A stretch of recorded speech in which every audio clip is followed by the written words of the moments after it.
basic thing is this, is that after seeing that Amazon.com one day, that I ended up typing in there, looking under books, under branding, and I saw at the time there were over 6,000 books, and then more recently it's been about 8,400 books on branding. I saw that there were a hell of a lot of opinions on what branding is.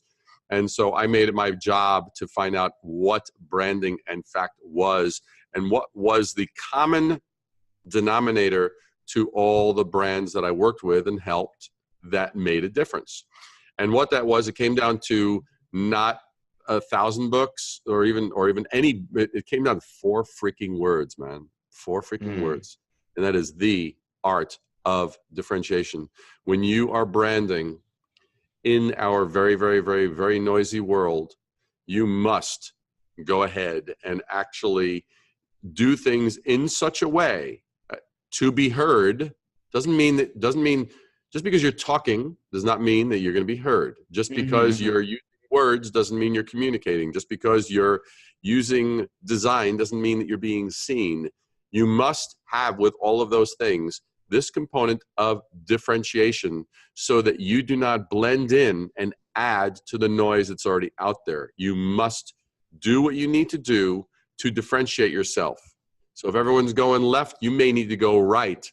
Or if everyone's going left in a quiet way, you may need to do it in the noisy way. Or if everyone's being very, very conservative and proper, you may need to be the rebel, et cetera, et cetera. But you need to be intelligent, not in a way that you're reacting, but in a way that you are very proactively observing, so as to be able to go, okay, how far do we need to move the lever to really make a difference that we need and want to make in the world. I might, if I were in that circumstance, what I might probably do is actually do a demonstration and showing how I can make the most delicious and mouth-watering tomato salad or meal with those tomatoes on maybe a popular dish, and how the tomatoes can totally change that. And then all of a sudden they're gonna go, that looks incredibly delicious. So I'm not just selling tomatoes, I'm now selling an outcome, right? I'm actually connecting the enjoyment of eating that and how delicious it looks and how colorful it looks and how to properly season it to bring out the right flavor and this and that, the other. And all of a sudden people go, those are amazing. And I say, and you know what? And these tomatoes are gonna get you there. So that's what I would do. I wouldn't just show product. I would actually turn it into an opportunity to convey the experience and the outcome of buying what I'm selling.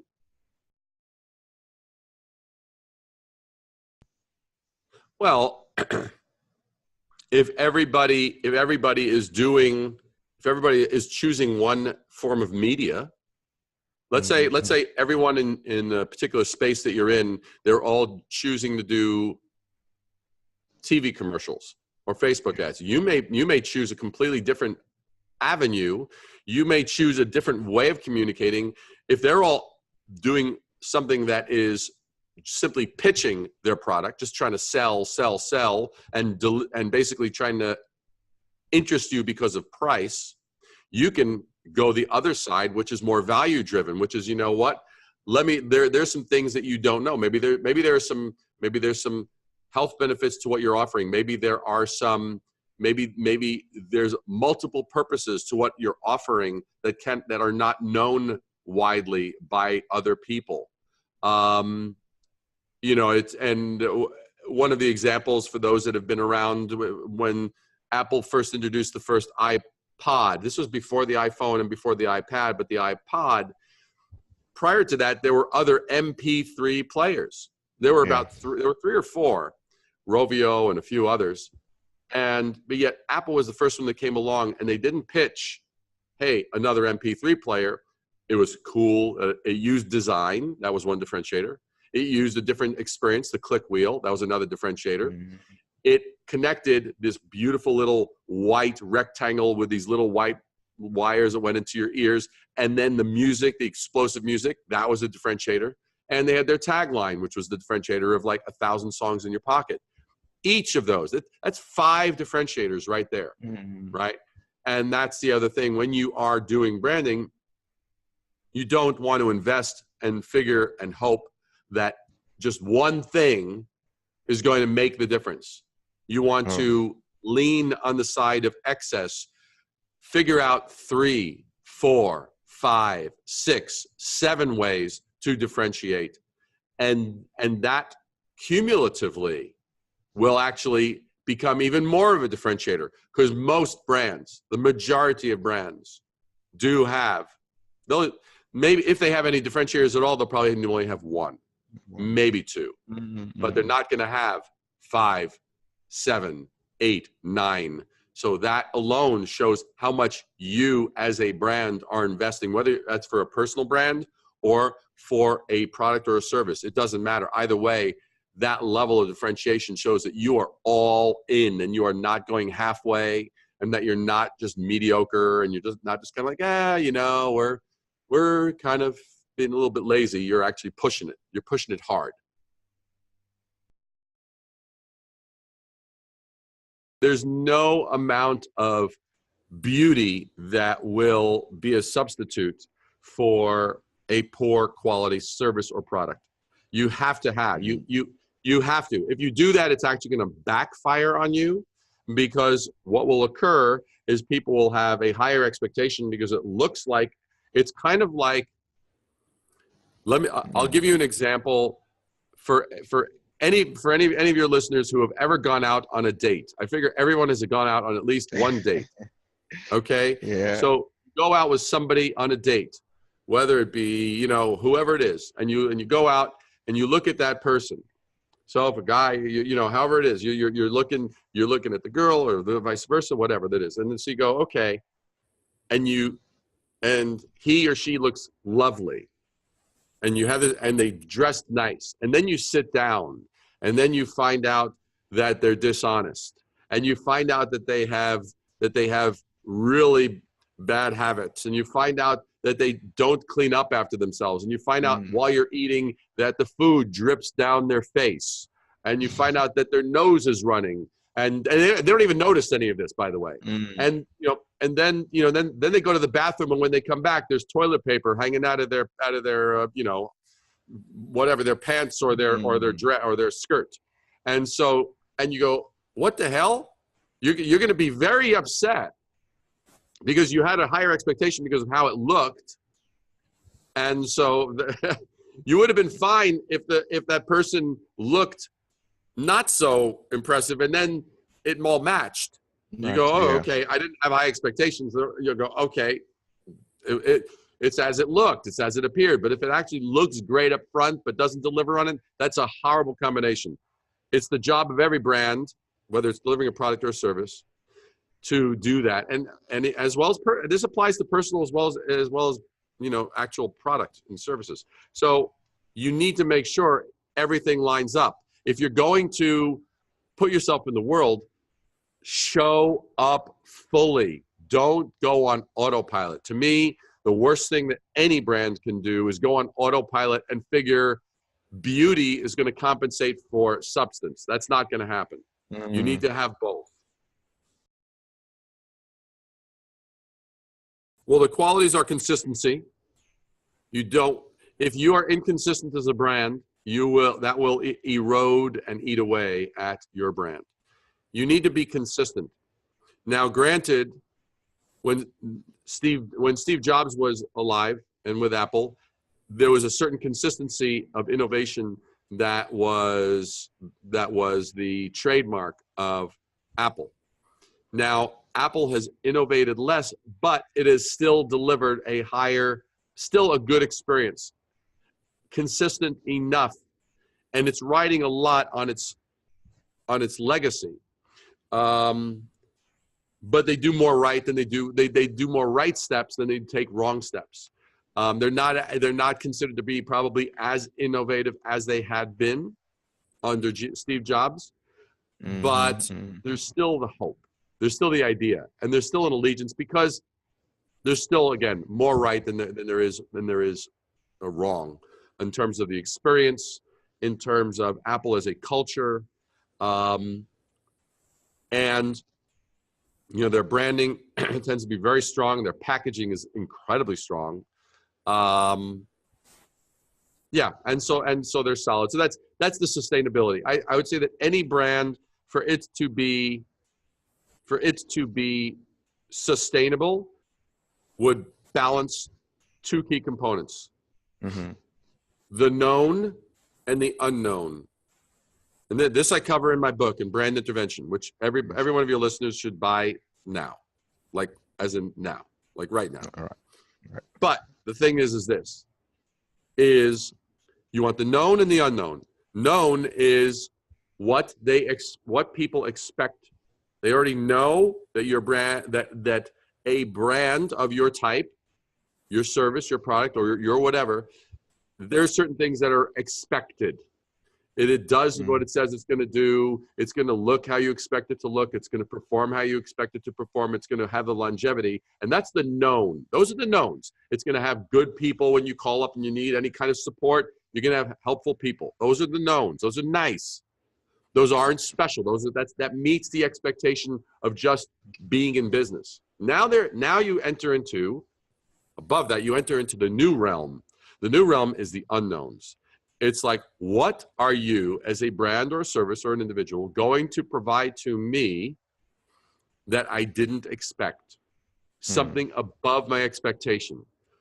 Maybe the materials were made with better materials than I thought. Maybe you have a follow-up that nobody else has. And after the sale, you follow up and you do things that weren't expected, weren't necessarily needed, but wow, were they appreciated. Maybe there's an annual thing that you say, hey, thanks for being a loyal customer of ours. Here's a token of appreciation. There are various things that you can do. Maybe it's the materials of your packaging that are made better so that your package is maybe it's more environmentally responsible. Maybe it's more durable. Maybe it feels nicer to the touch. Just feels nicer to the touch. That extra, how do you add that extra 10 to 20% that actually makes it so that I as a customer did not see it coming, and two, I was really happy that it came along. And that's in the realm of the unknown. So you want to have your knowns and your unknowns. You balance those two, and if you consistently provide that, it goes back to your sustainability. That goes into consistency, man, then you are unstoppable, because then you are known as the company or service that always delivers what's expected and always gives me more than what's expected. That is an amazing thing to be known for as a brand, whether it's a personal brand or a corporate brand. Well, every startup wants to be heard. Every startup wants to get attention. Every startup wants to come out. The worst thing that can happen for a startup is that a startup can come out and be seen as one more option amongst the existing options. That's a horrible place. That means you're blending in even before you've gotten heard. Oh yeah, that's the newest XYZ, whatever it is, blah, fine. That is very dull. That is very boring. That's going to cost you a lot of money, and that's going to be hard to sustain. And your salespeople are going to have to work. You're going to have the most amazing salespeople because they're working with something that's a liability, that's not designed to stand out. So the importance of branding to startups is as important as taking a phone call. It's as important as having internet service. It's as important as taking your next breath. Other than that, it's not that important. It covers everything from your name to your language to what tone do you have as a brand. Are you rebellious? Are you conservative? Are you mainstream? Are you defiant? Are you an energetic brand? Are you a kind of really cool, hey man, peace, love, dude, yo man, let's be mellow? I mean, it's like, what's your thing in the world? What's your voice? Are you known? And color comes into it, design comes into it, aesthetics comes into it. All of those things, all the visual, the sound, the quality of your communication. Are you a smart brand? Are you a lazy dumb brand? Like, hey man, you can go, we're the lazy brand. It's like, we don't want to work too hard. Yeah, that's why we don't charge anything for our stuff. We're the cheapest around because we don't really give a damn. Okay, there you go. It's a pitch. Maybe it'll work in certain circumstances, but you got to make those choices deliberately. Okay. So rebranding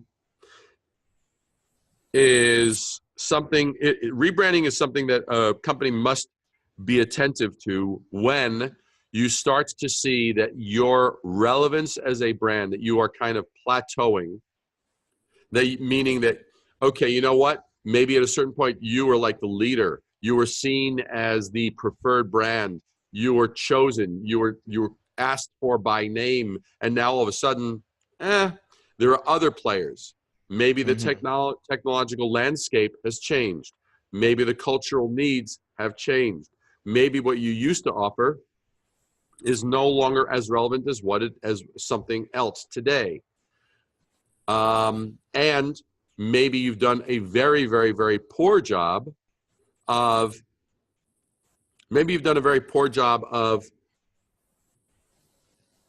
keeping people up to date with what they have done and what they're doing in the world, like what you as a company are doing in the world.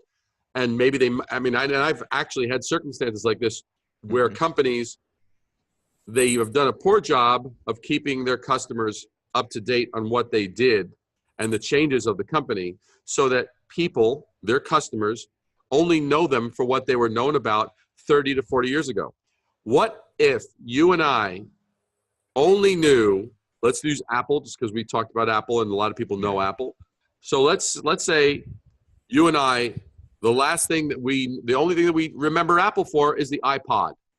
That we don't know about the iPhone. We don't know about the iPad.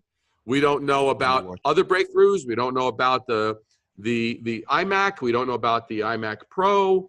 We don't know about any of those things. We don't know about the earbuds. We only know them about the iPod. You'd probably look at me and say, are you insane? That would be right. I mean, that would be kind of crazy. But if that were the case, we could look at Apple and say they have lost control of their narrative as a brand. And it would be vital at that point to rebrand, at least refresh their brand. They may need to do an overhaul for people to go, whoa, they're not the same as they were back when they released the iPod. They're actually different. And so it depends how out of step your audience, your existing audience, and your new audience is with where you are today and your relevance. Well, the first thing that he has to do is he has to be clear about what is the job of his brand. Is his brand going to complement the company that he works for? Is his personal brand going to be, an alternative to that would be, is his brand going to be a different brand that might,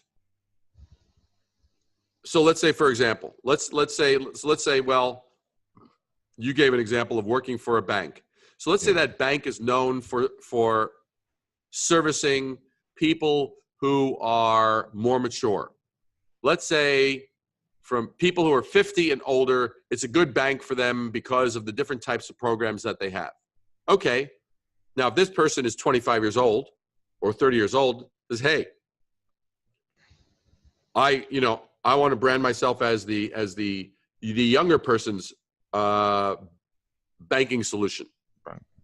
That would be an opportunity. Now that complements, that expands the scope. Obviously, his association with the bank would be interesting because people go, wait a second, I know that bank for that. And now all of a sudden, that could change the dynamics pretty positively, because all of a sudden, those older individuals who are parents and grandparents might tell their children, say, hey, you know what? You could bank at the same bank that we bank at now. Now all of a sudden you've expanded it so that by having that personal brand, it works to expand and show relevance to an entire family unit and not just a specific demographic. That's one example. Well, I mean, Guy Kawasaki has done that. You know, I mean, Right. Guy Kawasaki, you know, he always makes reference to the fact that he was one of the original Apple employees that worked on the early Apple stuff, and he's worked with Steve Jobs. So he uses that as a launching pad for his own dialogue. So it really depends on it's up to you. How do you frame your association and your relationship with that? And do you make that, is that a fit? And it's really, this to me, this is the dividing line between winners, real big winners, and those who don't win anywhere near as much or don't win at all. And that is the difference. I'll just say the difference between a finish line and a starting line. That association is not a finish line. That is, association is a starting line. That's the launching point. You see? It's not a box that frames you. That's a stage upon which, it's a platform upon which you actually expand and deliver your message to the world. So it's just understanding the dynamics. One needs to be able to step back far enough from any brand, from any association, and look at it very holistically. That is vital.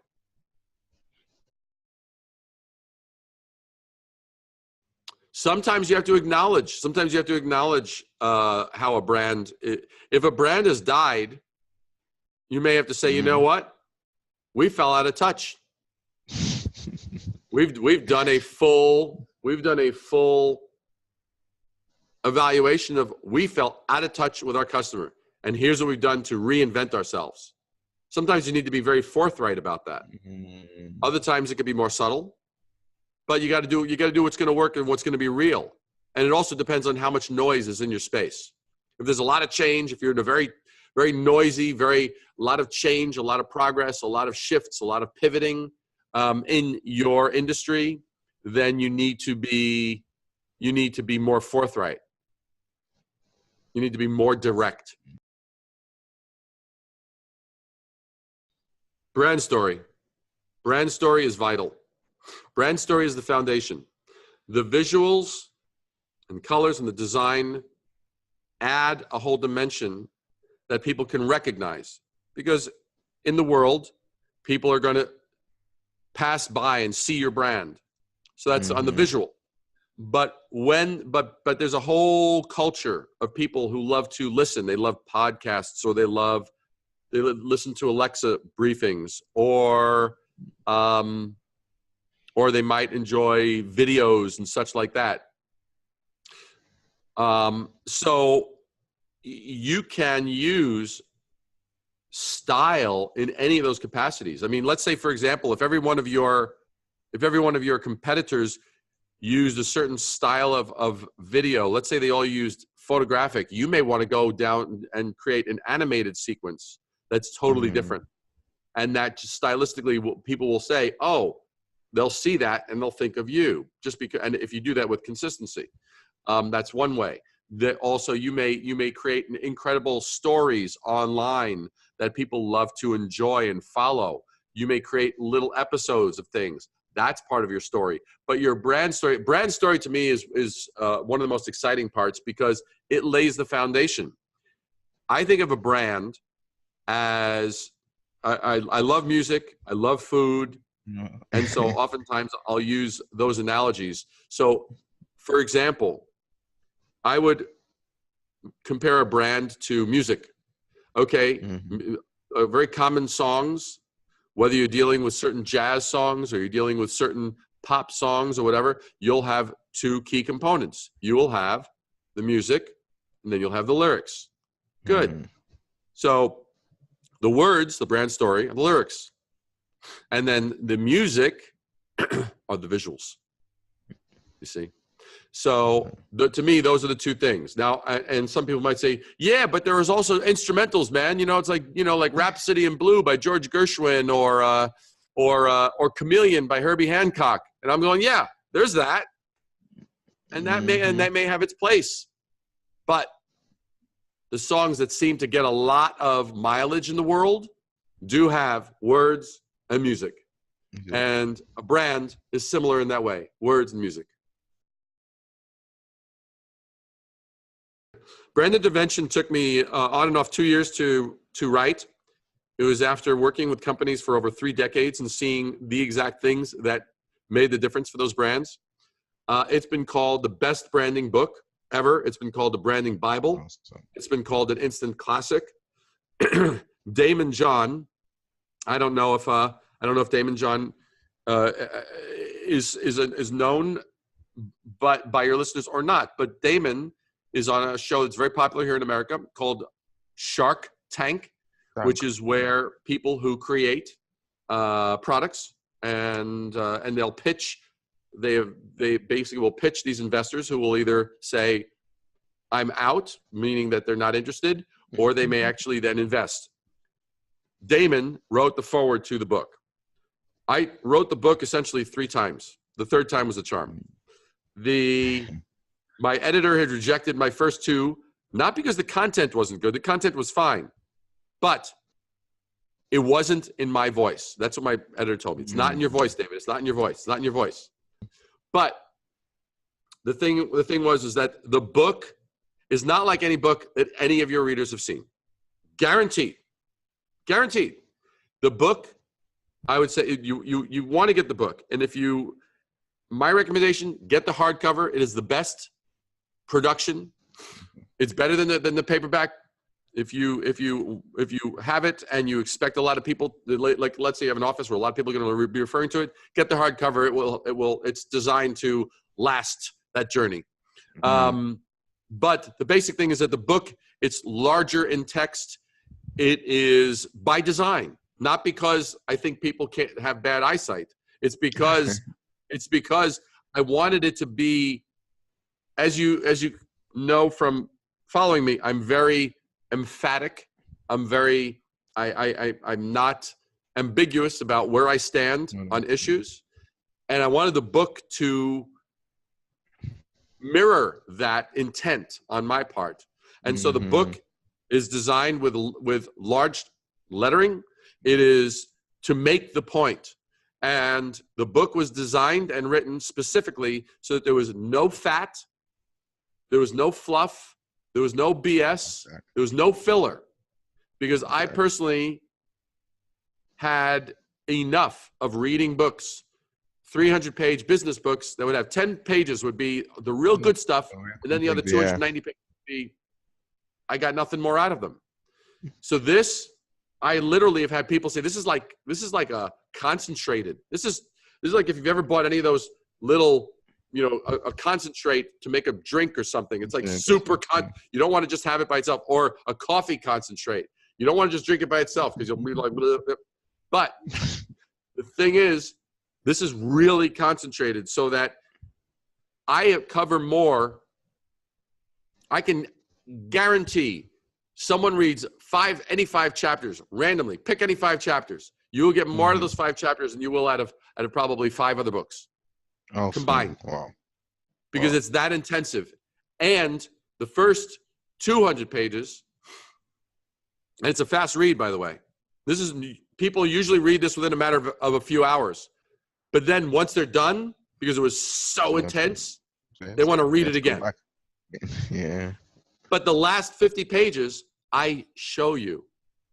Because I'm not one of these writers or branding professionals who sits on the sideline and doesn't do. I create brands every day. I work on brands every day. And so the last 50 pages, I show you the principles in practice. This one, this is how this principle was actually done. And this is the before, and this is the after. And here's another one. Here's the other principle you need to know. Before, after. Here's another one. Before, after. So you literally, the last 50 pages, literally, it's like walking you through, and all of a sudden you go, wow, I had no idea. And that's what people tell me. They're shocked. And there are pieces that will transform a brand dramatically just by the principles covered in the book. They can grab, I don't know the bookstores I don't know bookstores where you are. I mean, obviously, if they do have bookstores at Barnes & Noble or other bookstores, they can get it. But they can absolutely go to Amazon. They can order it. Go to Amazon, order it, boom. Or if you've got, there's Amazon, there's Nook, there's Kobo, any of those. Refuse to go on autopilot and never accept mediocrity as a standard for anything. Those would be my two. Because when people go on autopilot, they're going on what they've done before. They're riding on a prior kind of jump start, hoping that the inertia will carry them. Never rely on inertia, never go on autopilot, and realize that if you sunk to the point where, that's okay, where you're willing to accept average or mediocre, that you've already failed. You cannot drop down to average or mediocre. That is failure. That's not going to lead to failure. That is failure. Well, they can definitely, first of all, they definitely should go to risingabovethenoise.com to subscribe. They absolutely should do that because there's great content that comes out of there routinely. That's Rising, R-I-S-I-N-G, risingabovethenoise.com. They can also subscribe to my YouTube channel every day. Every week there's 1 Minute Wednesdays and other videos as well, and those are great. And then also if they have Alexa, if they have like Echo Dots, like the Amazon's Alexa, I have what's called What's Next in Branding. And basically there's 4 or 5 episodes that come out each and every week. And it's fun because it's literally like sitting down with me over a cup of coffee for 3 to 4 minutes. And I kind of give you some juicy, immediately useful stuff. So if you do that, we'll be like family. We'll be like hanging out. It'll be incredible. And trust me, I think in a month, if you get my book, you subscribe to my blog, YouTube channel, and Alexa, in a month, people will probably look at you and say, "Whoa, dude, you are like quite amazing. Like I always want to be around you. I always want to talk to you. You always seem to have a better insight than everybody else around here. What are you doing that's special?" And then that person's going to tell you, "Well, I subscribed to David. I bought his book. I listened to Alexa. I watch him on YouTube, and he's giving me real stuff. No fat, no fluff, no BS. Branding for real." Because if you understand branding, I will tell you this. This is true for me. If you understand branding, your life will go better. Because branding, I didn't do branding because I couldn't do other things. I found things in life that worked, and I brought those things in life that worked to branding. And so what I have put together in branding are based on what works in life. So you do this, all of a sudden you'll find you get along better with people. You'll find that people understand you better. You'll find that what you say is more meaningful. And you'll just find things will be better. And the world needs each and every one of us to be doing better, to be a source of inspiration, and to give in such a way that the world is enriched by the gifts that we each have. That is what needs to be done.